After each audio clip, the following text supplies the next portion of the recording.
Hi, this is QD Clinic, brought to you by Room Now Live, coming up March 13, 14, 15. I'm Dr. Jack Cush of Room Now, and I'm going to talk about dosing Rituximab versus Infliximab. Now, these drugs are fabulous drugs. They are mainstays in our therapy. There probably are declining numbers of people taking these drugs in current times or current years because we have so many options. I think at last count, I think in rheumatology, for the management of RA, I think we have 23 new drugs since 1999, and that's not counting the old conventional DMARDs. That includes, I think, 11 or 13 biosimilars. There's 2 Rituximab biosimilars. One, neither of them are actually approved for use in rheumatoid arthritis. One is approved for GPA, the other one is not. And then there's FDA approved Rituxan. And we're going to talk about how to dose that drug. I think many rheumatologists don't use a lot of Rituxan when they probably should. It's a fabulous drug. It's easy to give. It's got long-lasting responses. It's the best drug to give your patients who are non-compliant. They can get 2 doses per year and have fabulous control. It works about 10% better or more in patients who are strongly seropositive for RF or CCP. And my regimen in dosing Rituximab is the drug dosing that was used in the clinical trials. 1,000 milligrams done twice or 2 weeks apart, and then repeated every 12 months. There seems to be some concern about when you give the next round, around being 2 infusions 2 weeks apart.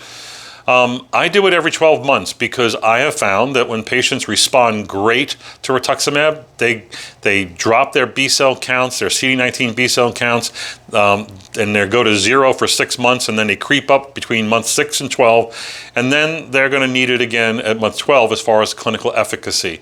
They don't change their immunoglobulin levels in general until you've done many repeated infusions. The question is, what do you give next year or the second go round?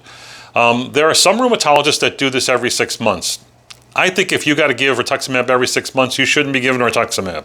It's a drug that's designed to work longer than 6 months. If you're giving it less than every 6 months, you definitely need to use another drug because there are better drugs with better responses. I had a patient yesterday who was on Rituximab who felt fabulous after she got her Rituximab infusions. Well, that's because she got 100 or 200 milligrams of IV hydrocortisone. Rituximab doesn't work that fast. Rituximab really starts to work about 4 to 6 to 8 weeks after they've got their first or second infusion. So my second go around, I'm either going to do 500 milligrams 2 weeks apart or 1,000 milligrams and leave it at that, because the dosing studies show that 500 done twice is equal to 1,000 done twice. My extrapolation of that is 1,000 once every year is good enough. Should you use or be monitoring CD19 cell counts in these patients? I don't, unless I'm into like the 3rd or 4th year.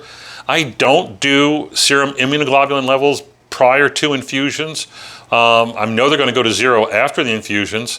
If you ask a number of rheumatologists and leading rheumatologists and those who've done the studies, the vast majority don't. You know who does recommend it? The allergists.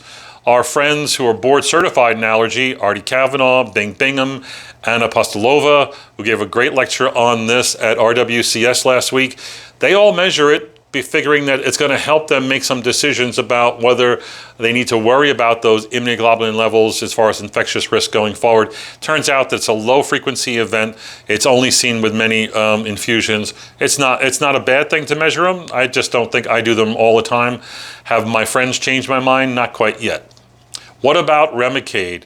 My starting dose on Remicade, whether it's Infliximab or a biosimilar, I believe they both work fabulously well, is 3 to 5 milligrams per kilogram. I might amp it up a little bit if I think they have more aggressive disease, but my starting dose is 3 to 5, and I often do 3, but I'm not afraid to use 5. Turns out the more you use, the less immunogenic the drug is, right? But nonetheless, 3 to 5 milligrams. If the patient hasn't responded sufficiently well, I'll increase from 3 to 5 after the 0 to, and then 6 weeks later at 8 weeks. I'll increase after that infusion, at my next infusion, to 5 to 6 milligrams and do it 2 more times. If they don't respond, I'm not going to 10 milligrams. I'm sorry, if you need to use more than 6 milligrams per kilogram to use Remicade to treat rheumatoid arthritis, you need to be moving on. Because there's one thing clear to me as someone who monitors safety data and all the safety reports. Turns out all the biologics are similar as far as their efficacy and as far as their safety, especially with regard to serious infectious events, TB events, opportunistic events. You know what stands out?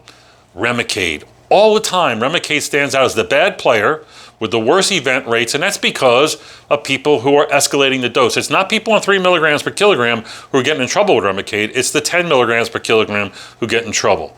So I don't need to go there. Now, again, occasional refractory patients who failed everything else and are only controlled by 10 milligrams, yes, but they're the exception and not the rule. You've got enough choices running around that you don't necessarily have to use that 10 milligram dose. That's it for this week, for this day. Tune in tomorrow for another great QD video.